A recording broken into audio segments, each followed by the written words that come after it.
The band's lead singer, Michael Stipe, welcomed Democratic vice presidential candidate Al Gore during the campaign.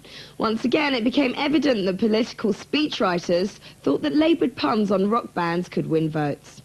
It is an incredible honor for me to introduce to you one of the nation's leading environmentalists, a fine senator, a fine man, a committed public servant, and the only one in this race who has the character to serve as our nation's second in command. Please join me in welcoming to Athens, Georgia, with your vote, Al Gore. I want to thank Michael and R.E.M. for their commitment and their enthusiasm, their support for protecting our environment.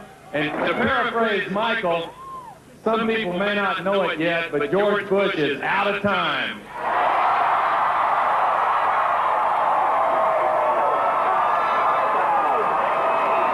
And Bill Clinton and Al Gore are going to be automatic for the people. It's time to change. Change for change's sake isn't enough.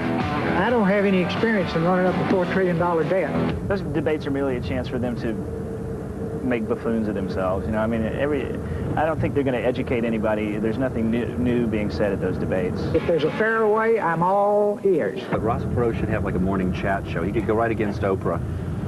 I mean, you know, he's a churlish little dwarf. But he is funny. But he's entertaining. I wouldn't want him to run anything. Americans tend to think that, like, their country is a baseball team. We're number one, and that's just a bunch of crap. You know, I'm kind of hoping those days are gone. I mean, they are gone, because America isn't the superpower anymore. We've got to keep fighting on this war against drugs. Their main line is that we have to win.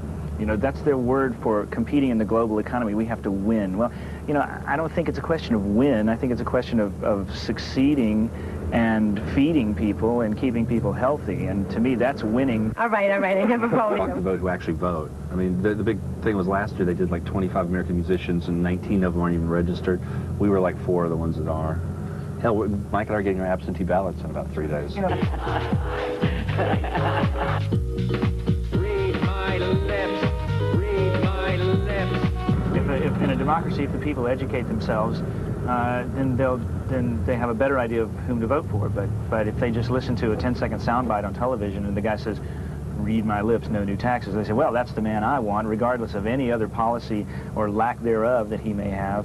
They don't care. I don't like Clinton a whole lot more than I like Bush. I mean, I like him a whole lot more because I really despise Bush. But, you know, I think the thing is that you vote for president, and okay, you're not getting the guy you necessarily want. But, man, city council, I talk to those people. I mean, I could tell them exactly what I think, and they have to answer to me personally. I have their home phone numbers.